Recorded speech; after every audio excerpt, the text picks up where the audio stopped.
Hello दोस्तों, कैसे हैं आप। आज का जो हमारा आर्टिकल है वो है इंडिया मालदीव्स रिलेशन पे। तो समझते हैं पहले मालदीव्स का जो लोकेशन है। देखिए, ये है मालदीव्स का लोकेशन। और ये जो लोकेशन है बहुत ज़्यादा इम्पॉर्टेंट हो जाता है अगर आप मिडिल ईस्ट के एंगल से देखो और साथ में हमारे जो ईस्ट एशिया है उसके एंगल से देखो।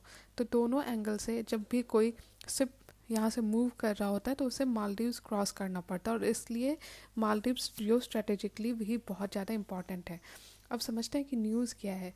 देखिए, ये जो न्यूज़ है इंडिया आउट प्रोटेस्ट, ये इसलिए है क्योंकि अब्दुल्ला यमीन जो है, जो कि फॉर्मर मालदीव्स प्रेसिडेंट थे, उन्होंने ये कॉल किया है कि इंडिया को बाहर भेजो। चक्कर ये है यहाँ पे कि देखिए, जो चाइना है वो भी ट्राई कर रहा है कंट्रोल करने का मालदीव्स को, और वो भी अपना फुटप्रिंट यहाँ पे बढ़ाना चाह रहा है।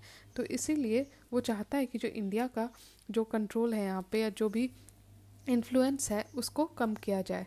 तो इसीलिए मालदीव्स पे ध्यान है चाइना का, और इसलिए इंडिया आउट प्रोटेस्ट नाम का वहाँ पे मूवमेंट चल रहा है bye former president Abdullah Yamin. और इस न्यूज़ के बारे में अगर हम देखें तो इंडिया आउट कैंपेन जो है, इसमें टारगेट किया जा रहा है इंडियन मिलिट्री पर्सनल को, जो कि वहाँ पे लार्ज नंबर पे से हैं।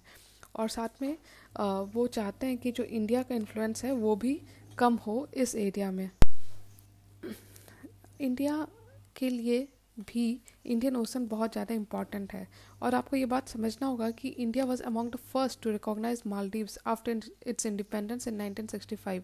यानी कि 1965 में जब इंडिपेंडेंट हुआ तो इंडिया ही था पहला देश जो कि मालदीव्स के साथ डिप्लोमेटिक रिलेशनशिप इस्टेब्लिश किया।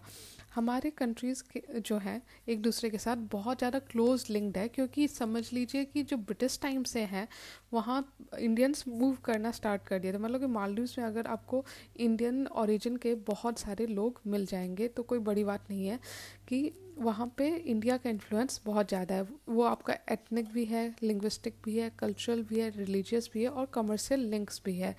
तो ये जो रिलेशन है ये तो पॉलिटिकल लेवल पे है ही, लेकिन कल्चरल, आपका एथनिक, और जो वहाँ पे जो इंडियन क्विजीन है आपको बहुत ज़्यादा मिल जाएंगे। जो हमारा पॉलिटिकल कंटेंशन है ये चाइना के का जब वहाँ पे दबदबा बढ़ा उसके बाद ज़्यादा देखने को मिल रहा है। The one time claim of Maldives to Minicoy island was resolve by maritime boundary treaty of 1976।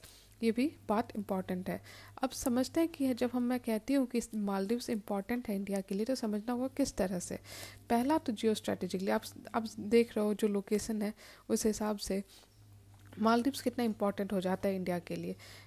बहुत ज़्यादा क्लोज़ है, हमारे वेस्ट कोस्ट के लिए बहुत ज़्यादा क्लोज़ है ये एरिया। और बहुत ज़्यादा नेवल प्रेजेंस या नेवल मूवमेंट, शिप मूवमेंट्स, जो ट्रेड मूवमेंट इस एरिया से होके गुजरता है। पहली बात। दूसरा कि जियोपॉलिटिकल मतलब कि आपको पता है, जैसा मैं बार बार हाईलाइट कर रही हूँ कि चाइना इस एरिया में अपना फुटप्रिंट बढ़ा रहा है। वो बेल्ट एंड रोड इनिशिएटिव में भी मालदीव्स को इन्वॉल्व करना चाह रहा है, और इससे क्या होगा कि चाइना का जो स्फेयर ऑफ इन्फ्लुएंस है वो बढ़ जाएगा, और इसलिए चाइना की तरफ से हमें जो पॉलिटिकल कंपटीशन मिल रहा है इस एरिया में। तीसरा है जियो इकोनॉमिक। जहाँ पे जियो होता है वहाँ पे समझ लीजिए वो ज्योग्राफी या लोकेशन से रिकनेक्ट कर रहा है। तो जियो इकोनॉमिक मतलब कि इसका जो लोकेशन है, इसलिए जो इकोनॉमिक इम्पोर्टेंस हो जाता है इस एरिया का। ये जो है बहुत important sea lane of communication है, जैसा मैंने दिखाया भी कि ये आपका मिडिल ईस्ट, ये जो पूरा एरिया है या ईस्ट एशिया का जो रीजन है उससे जो एक कनेक्शन का जो पूरा आपका सी लेन है उसको कनेक्ट कर रहा है, उसका एक इम्पॉर्टेंट पार्ट है मालदीव्स। चौथा पॉइंट है कि India's credential of being the first responder. देखिए, चाहे कुछ भी हो, चाहे कोई भी प्रॉब्लम हो मालदीव्स में, इंडिया ही है जो सबसे पहले, और लोकेशन वाइज भी पॉसिबल है इंडिया के लिए सबसे पहले हेल्प पहुंचाना। ये देखा गया है आपका जो 2004 में जब सुनामी आई थी उस समय भी इंडिया ने सबसे पहले वहाँ पे अपना हेल्प पहुंचाया। उसी तरह वाटर क्राइसिस हुआ था रिसेंटली इन 2014, जहाँ पे भी इंडिया ने हेल्प किया था मालदीव्स को इस वाटर क्राइसिस से डील करने में। उसी तरह हमने कोविड के समय भी उन्हें वैक्सीन प्रोवाइड किया। और हम हमेशा ही, हमारा जो पॉलिसी रहा, इंडिया का जो पॉलिसी रहा है कि नेबरहुड फर्स्ट पॉलिसी, तो इसलिए हम मालदीव्स का भी ख्याल रखते हैं। पांचवा है नेट सिक्योरिटी प्रोवाइडर। एक आर्टिकल लास्ट मैंने डिस्कस किया था कि कैसे इंडिया जो एक नेट सिक्योरिटी प्रोवाइडर है इस पूरे नेवल रीजन में, तो मालदीव्स के लिए भी इम्पॉर्टेंट है इंडिया।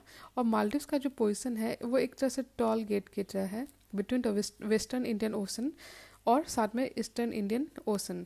मतलब कि ये एक तरह से जो चोक पॉइंट है, जो कि हम गल्फ ऑफ एडन को कहते हैं या स्ट्रेट ऑफ हॉर्मुज को कहते हैं, या फिर ईस्टर्न पॉइंट पे कहते हैं तो स्ट्रेट ऑफ मलक्का। अगर आप जियोग्राफिकली देखें तो गल्फ ऑफ एडन यहाँ पे है, यहाँ पे मतलब रोका जा सकता है, इसे चोक पॉइंट कहते हैं। और दूसरा मलक्का स्ट्रेट यहाँ पे होगा आपका। तो ये दोनों ऐसे पॉइंट्स हैं जहाँ पे ये दोनों ऐसे पॉइंट हैं जिसे हम चोक पॉइंट्स कहते हैं, और इसलिए ज़्यादा इम्पॉर्टेंट हो जाता है ये सारे पॉइंट्स को मैनेज करना, इंडिया को ध्यान रखना इन सारे चोक पॉइंट्स को। अगर हम एरियाज ऑफ एंगेजमेंट देखें तो पहला है कि बायलैटरल और इकोनॉमिक एंड ट्रेड रिलेशन हमारा हो रहा है इंडिया और मालदीव्स के बीच में, जो कि ऑलमोस्ट $246 मिलियन था इन 2020। और इंडिया जो इम्पोर्ट करता है वो फ्रॉम मालदीव्स वो मोस्टली स्क्रैप मेटल होता है, जबकि जो एक्सपोर्ट करता है मालदीव्स वो होता है मोस्टली ड्रग्स हो गए, एग्रीकल्चर प्रोडक्ट्स हो गए। दूसरा पॉइंट है कि security and defence cooperation. India जो है वो बहुत ज़्यादा ट्रेनिंग भी दे रहा है मालदीव्स के लोगों को, और साथ में जो भी रिक्वायरमेंट होता है जैसे डिफेंस रिक्वायरमेंट होता है उसमें भी हेल्प कर रहा है। तो 70% ऑफ द जो भी उनका डिफेंस ट्रेनिंग है वो इंडिया ही दे रहा है। तीसरा है कि डेवलपमेंट कोऑपरेशन, यानी कि जो डेवलपमेंट चल रहा है वहाँ पे भी उसमें भी इंडिया एड कर रहा है, फिनेंशियली भी, टेक्नोलॉजिकली भी, और बाय ट्रेनिंग ऑल्सो। नेक्स्ट है टूरिज़्म। देखिए इंडिया का बहुत बड़ा पॉपुलेशन जो है, जो टूरिज़्म है मालदीव्स का उसमें कंट्रीब्यूट करता है। मतलब कि इंडिया का जो है लार्जेस्ट मार्केट शेयर, मतलब 23% शेयर है मालदीव्स के टूरिज़्म में हमारे लोगों का, मतलब हम लोग जो जाते हैं एज ए टूरिस्ट वहाँ। दूसरा है कि कल्चरल एक्सचेंज। जैसा मैंने कहा कि हमारे बहुत सारे पूर्वज वहाँ जाके बसे हुए हैं, तो कल्चरल एक्सचेंज भी वहाँ बहुत ज़्यादा हमारे द्वारा हो रहा है। तीसरा है पीपल टू पीपल कॉन्टैक्ट। आपको समझना होगा जो इंडिया है वो second largest expatriate community in Maldives. जैसे मैंने कहा 25% ऑफ डॉक्टर्स और टीचर्स जो भी हैं वहाँ पे वो हमारे ही देश के हैं, इंडियन नेशनल्स हैं। चैलेंजेस क्या हैं, प्रॉब्लम्स क्या हैं? तो पहला तो है कि डोमेस्टिक फैक्टर। जैसा मैंने कहा कि एक ऐसा भी फैक्टर है वहाँ पे जो चाइनीज़ को सपोर्ट करता है, वो चाइना के द्वारा सपोर्टेड है और इसलिए वो इंडिया के अगेंस्ट हमेशा आवाज़ उठाता है। ये हमारा जो 2013-18 का जो समय में वहाँ पे प्रॉब्लम्स देखे गए during regimes of Mohamed Hasan and Abdulla Yameen, वो इसी कारण से हुआ था, क्योंकि ये जो ग्रुप है ये प्रेफर करता है सऊदी अरबिया या चाइना के लिए, और ये हॉस्टिलिटी दिखाता है इंडिया की तरफ। तो ये आपको फैक्टर ध्यान में रखना पड़ेगा कि वहाँ पे दो फैक्शन है। और उसके बाद दूसरा फैक्टर है कि ग्रोइंग चाइनीज़ इन्फ्लुएंस। आपको पता है कि चाइना बहुत सारे प्रोजेक्ट्स इस एरिया में इस्टेब्लिश कर रहा है, वो मालदीव्स को अपने स्फीयर ऑफ इन्फ्लुएंस में लाना चाहता है। तीसरा है कंसर्न ऑफ वर्कर। हमारे देश के बहुत सारे स्किल्ड अनस्किल्ड दोनों तरह के लोग वहाँ जाके काम करते हैं, तो हमेशा इन ऐसे लेबरर्स के लिए कंसर्न रहता है। चौथा पॉइंट है कि पॉपुलर सेंसिटिविटी, मतलब कि जो इंडिया का जो India first policy of the Maldives and India's neighbourhood first policy are intuitively complementary, the challenge lies in implementing this policy. मतलब कि कहना तो आसान है लेकिन दिखाना, करके दिखाना मुश्किल है। जो हम करना चाहते हैं वो चाहे कल्चरल कनेक्शन हो, जो इकोनॉमिक हो, या जो स्ट्रेटेजिक हो, बहुत ज़्यादा सेंसिटिव है और इंडिया को ये सिर्फ कहना नहीं चाहिए बल्कि कर के भी दिखाना चाहिए। अगर वे फॉरवर्ड की बात करें तो ज़रूरत है कि हम अपना सिक्योरिटी कोऑपरेशन वो बढ़ाएं। अभी रिसेंटली भी देखा जाता है कि जो ये इंडियन ओशन रीजन है इसमें प्रॉब्लम्स आ रहे हैं, जैसे कि श्रीलंका में देख लो आप, इकोनॉमिक क्राइसिस हो रहा है तो उसमें भी इंडिया हेल्प कर रहा है। तो हमें ज़रूरत है कि हम अपना फुटप्रिंट बढ़ाएं इंडियन ओशन रीजन में as a net security provider, as हमारे नेबरहुड फर्स्ट पॉलिसी के अंदर। तो हमें ज़रूरत है कि डिपेंड करें हम अपना सिक्योरिटी कोऑपरेशन। और इस रीजन में देखिए दो तरह के थ्रेट है, एक तो ट्रेडिशनल थ्रेट्स हैं ही, नॉन ट्रेडिशनल थ्रेट्स भी हैं, जैसे कि maritime security, human trafficking, counter terrorism and cyber security, और जिसमें भी इंडिया अपना as a Asian power, as an emerging major power अपना रोल निभा सकता है। दूसरा है गुजराल डॉक्ट्रिन। वे फॉरवर्ड में आप गुजराल डॉक्ट्रिन भी मेंशन कर सकते हैं। देखिए गुजराल डॉक्ट्रिन जो है उसमें 5 बेसिक प्रिंसिपल हैं, जिसमें कि हम कहते हैं कि जो हमारे नेबर्स हैं हम उनका केयर करते हैं, और इसलिए हम कुछ बेसिक 5 प्रिंसिपल हैं वो फॉलो करते हैं। जैसे कि जो not allowing one's territory to be used against another country, मतलब कि कोई और देश ना हमारे अगेंस्ट यूज़ करने देगा अपने टेरिटरी को, ना हम अपने टेरिटरी को उसके अगेंस्ट यूज़ करने देंगे। दूसरा है कि non interference in the internal affairs of another, मतलब कि अंदर की जो राजनीति है उसमें हम दखल नहीं लेंगे, ये उसका अपना आंतरिक इंटरनल मैटर है।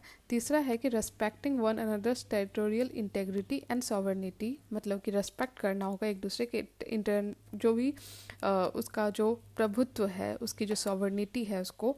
और तीसरा है कि settling dispute peacefully through bilateral negotiation. ये रहा चौथा पॉइंट हुआ कि settling disputes peacefully through bilateral negotiation, मतलब कि जो भी प्रॉब्लम्स होगा उसको हम बायलैटरली पीसफुली सेटल करेंगे, ना कि झगड़ा करके या कन्फ्लिक्ट करके या वायलेंट करके। तो इस तरह से गुजराल डॉक्ट्रिन के जो बेसिक 5 प्रिंसिपल हैं उनको भी आप मेंशन कर सकते हो। कंक्लूजन में यही होगा कि जो इंडिया का जो प्रेजेंस है in multiple spheres, an attempt of Maldives to diversify its foreign investment to avoid consequences as Sri Lanka from Chinese debt trap diplomacy, India will remain important for Maldives। मतलब कि देखिए China का जो Depp trap policy है उसके अंदर लोग फंस जा रहे हैं। जैसे कि श्रीलंका के केस में देखा गया कि वो उसके केस श्रीलंका उसमें फंस गया, और इस कारण उसको इकोनॉमिकली अभी बहुत ज़्यादा प्रॉब्लम फेस करना पड़ रहा है। और सबसे मज़ेदार बात तो ये है कि अभी जब श्रीलंका रिसेंटली चाइना से हेल्प मांगा उसने, तो चाइना ने मना कर दिया, क्योंकि चाइना समझ रहा है कि श्रीलंका की कैपेसिटी नहीं है अभी पे करने की, जबकि इंडिया हेल्प कर रहा है श्रीलंका को।